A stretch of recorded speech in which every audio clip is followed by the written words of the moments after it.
Your bill sir.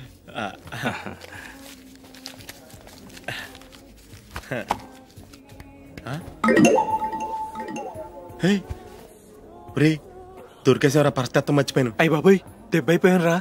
నేను కూడా purse తీసుకురావడం మర్చిపోయాను రా. అవును మరి నువ్వు తెస్తే అందులో డాలర్స్ గోల్డ్ బిస్కెట్స్ ఉంటాయి. మహా అయితే లాటరీ టికెట్ లాండ్రీ బిల్లు ఉంటాయి, అంతే కదా. ఊరుకోరా. 450 రూపాయలు బిల్లు అయింది. ఇప్పుడు ఏం చేయాలి?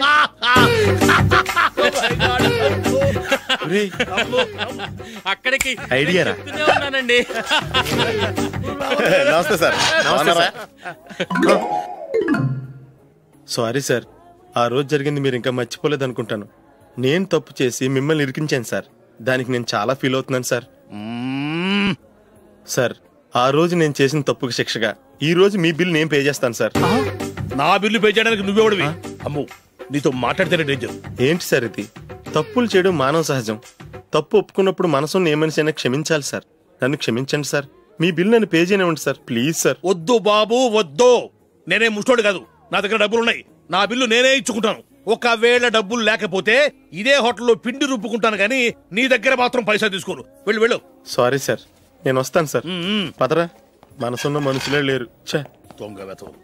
ఇలాంటి వాళ్ళని నమ్మకూడదు. బిల్లు ఇచ్చినట్టు ఇచ్చి ఏదో తిరకాసు పెట్టి మోసం చేస్తారు. ఇలాంటి సమయంలోనే మనం చాలా తెలివిగా వ్యవహరించాలి, తెలిసిందా? సార్, ఏంటి? బిల్ నేను పే చేస్తున్నాను. వద్దు, నేను పే చేస్తాను, నువ్వు వెళ్ళు. ఓకే, బిల్ ఆయన ఇస్తారంటండి. ఓకే, వస్తానండి. వీడు వస్తాడని తెలిస్తే ఇంకో బిర్యానీ తినేవాని కదరా. నేను ఇంటికి పాస్లెట్కి వెళ్ళి ఉన్నా. పెద్ద పెద్ద మునగాళ్ళం చూసాం. ఏంటే ఇది? 2 ఫ్రూట్ సలాడ్లు తిన్నాము, 500 రూపాయలు బిల్లా? మీ బిల్లు 50 రూపీసే సార్. పక్క టేబుల్ బిల్లు కూడా మీరే ఇస్తాన్నారు కదా, రెండు కలిపి 500 రూపీస్.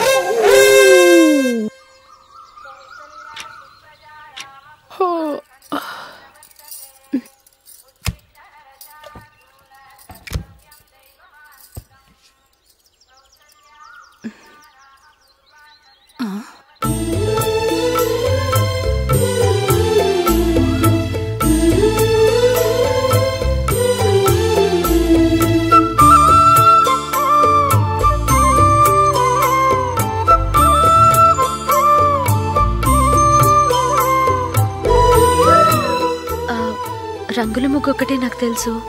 మీరెలా వేస్తారో నేర్పిస్తే రేపటి నుంచి అదే వేస్తాను. కాఫీ రెడీ చేశాను. నేను పిల్లల్ని లేపి స్నానం చేయిస్తాను. మీరెళ్ళి అశోక్ వాళ్ళ అన్నయ్య గారికి కాఫీ ఇవ్వండి. టిఫిన్ రెడీ చేస్తాను. మీరు తొందరగా స్నానం చేసి రండి. ఈ చద్దన్నం బయటపడేమ్మా. బయట పారేయడం ఎందుకు? నేను దీన్ని రుబ్బి వడియాలు పెడతాను.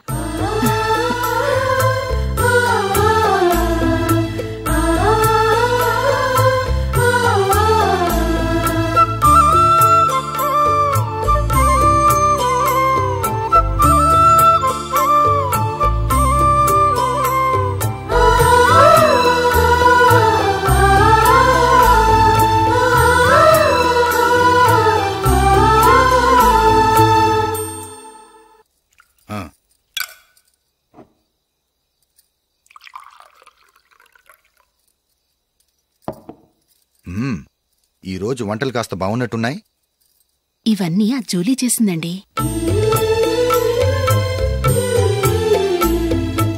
ఒరే పెద్దోడా, రోజు మనం చద్దనాన్ని వేస్ట్ గా బయట పారేసేవాళ్ళం కదా, ఆ పిల్ల దాన్ని రుబ్బి పిండొడియాలు పెట్టింది. మమ్మీ, ఇది అర్థం కావట్లేదు, కొంచెం చెప్పువా. నేనేమన్నా ఖాళీగా ఉన్నానా? వడ్డిస్తున్నాను కదా, తర్వాత రా. ఏది ఆ ఒడియాలు ఎలా ఇవ్వు.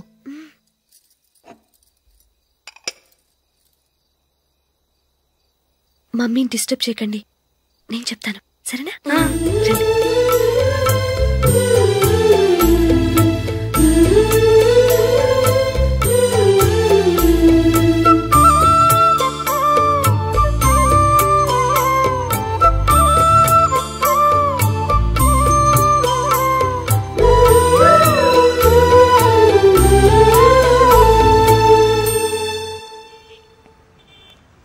ఎందుకు జూలీ మీ నాన్నగారు ఇన్సూరెన్స్ డబ్బుతో ఈ కెమెరా కొంటాం? క్రికెట్ టీంలో సెలెక్ట్ అయ్యే వరకు నీకిదే ఉద్యోగం. టీంలో సెలెక్ట్ అయ్యాక లక్షలు సంపాదిస్తావు కదా, అప్పుడు నా డబ్బులు నాకు ఇచ్చే. ఓకే? ఓకే స్కూల్కి టైం అయింది, వస్తాను. బాయ్. రండ్రా.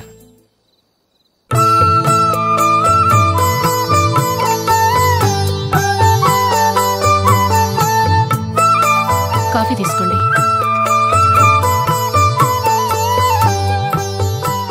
కాదు, నేను చెప్పిందే కరెక్ట్. నేను చెప్పిందే కరెక్ట్. మీ ఇద్దరు కాదు, నేను చెప్పిందే కరెక్ట్. దేని గురించి పిన్ని గారు మీ ఆర్గ్యుమెంట్? ఏమీ లేదు హేమ. సీతారాములు తొలి దీపావళి ఎక్కడ జరుపుకుంటారంటుంది విశాలాక్షి. ఒక్క సీతారాములేంటి, పెళ్లైన వాళ్ళెవరైనా తొలి దీపావళి అమ్మాయి వాళ్ళింట్లోనే జరుపుకుంటారు. వాళ్ళని బట్టి చూస్తే వీళ్ళ దీపావళి కూడా మిథిల్లోనే జరుగుంటుందంటున్నాను నేను. తప్పు అంటుంది శశికళ. తప్పుగాక మరేంటి, మిథిల్లో ఎలా జరుపుకుంటారు? పెళ్ళవగానే వాళ్ళు అడవికి వెళ్లేదా? తొలి దీపావళి అక్కడే జరుపుకొని ఉంటారు. ఆ కారడవుల్లో దీపావళి ఎలా జరుపుకుంటారు?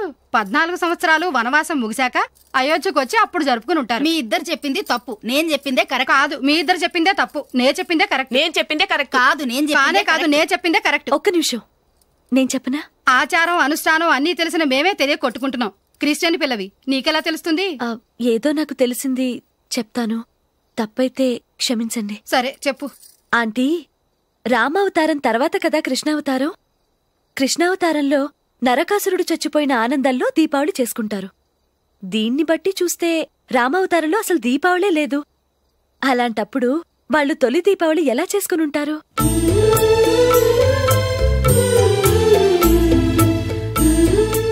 పర్వాలేదే, ఓ క్రిస్టియన్ అమ్మాయి అయ్యుండి మా పండగల గురించి బాగా తెలుసుకున్నావే.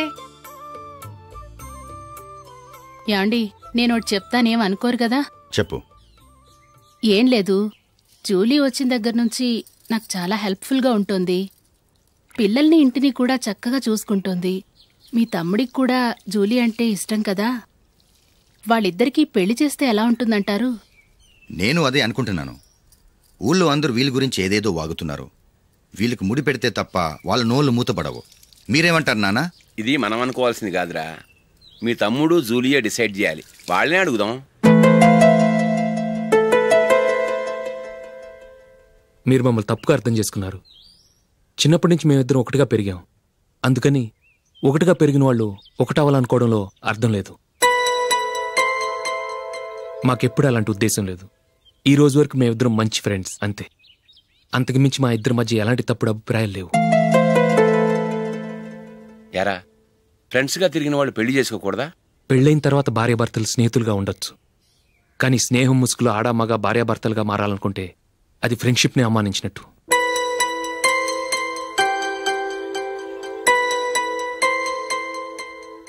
చూడగానే ప్రేమ పుడుతుంది, చూడకుండా కూడా ప్రేమ పుడుతుంది.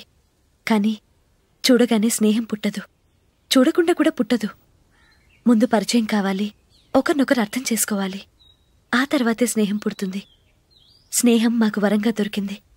మేము ఎప్పటికీ స్నేహితులుగానే ఉంటాం.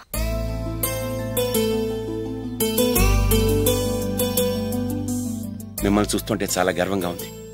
అందరిలా మీరు కూడా మేము ముందు స్నేహితులం, తర్వాత లవ్ చేసుకున్నామని చెప్పకుండా మేము స్నేహితులుగానే తిరిగాం, స్నేహితులుగానే ఉంటామని స్టబన్ గా చెప్తున్నారు. హ్యాట్స్ ఆఫ్ రా, hats off.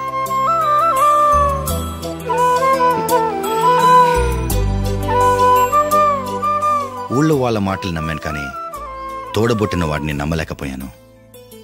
I'm sorry. Come. మన ఫ్రెండ్షిప్ని మీ ఇంట్లోనే సరిగా అర్థం చేసుకోలేదు, ఇంకా బయట వాళ్ళేవి అర్థం చేసుకుంటారు. వాళ్ళ సందేహాలన్నిటికీ ఓ సమాధానం ఇస్తే మంచిది. ఏం చేద్దాం? నువ్వు పెళ్లి చేసుకో. ఏం వేళాకొలంగా ఉందా? అది కాదు అశోక్, నీకు పెళ్ళయిందనుకో, మన ఫ్రెండ్షిప్ గురించి ఎవరూ అనుమానపడరు. అయితే ఆ పెళ్ళేదో నువ్వే చేసుకోవచ్చుగా. నేనా? చూడు అశోక్, నీకే సమస్య వచ్చినా ధైర్యం చెప్పడానికి ఫ్రెండ్గా నేనున్నాను. నేనే గనక పెళ్లి చేసుకుని వెళ్ళిపోతే నీకెవరుంటారు? ఆడపిల్లవి, ముందు నువ్వు పెళ్లి చేసుకోవాలి గాని నేను చేసుకోవటం ఏంటి? అయినా పెళ్లి చేసుకుని నా దారి నన్ను చూసుకోమంటావా? తండ్రి లేని దానివి, నీ బాధ్యత నా మీద ఉంది. సరే, నీ మాట ప్రకారమే నాకు పెళ్లి సంబంధం తెచ్చావనుకో, ఆ వచ్చిన వాళ్ళు నువ్వెవరు అని అడిగితే వాళ్ళకేం సమాధానం చెప్తావు? ఫ్రెండ్ అని చెప్తావా? చెప్తే వాళ్ళు నమ్ముతారా? చూడు అశోక్, నువ్వు పెళ్లి చేసుకుని నాకు సంబంధం చూసావనుకో, అప్పుడు ఎవరికీ ఏది తప్పుగా అనిపించదు. అది కాదు జూలీ. ఇంకేం మాట్లాడుకు. నేను సంతోషంగా ఉండాలంటే ముందు నువ్వు పెళ్లి చేసుకో. సరే, నువ్వు చెప్పినట్టే నేను పెళ్లి చేసుకుంటాను. కానీ వచ్చే అమ్మాయి కూడా మనల్ని అనుమానిస్తే? మంచి మనసుకి ఎప్పుడూ మంచి జరుగుతుంది. నీకు తప్పకుండా మంచి భార్య వస్తుంది. పాజిటివ్గా ఆలోచించు అశోక్. వెళదాం.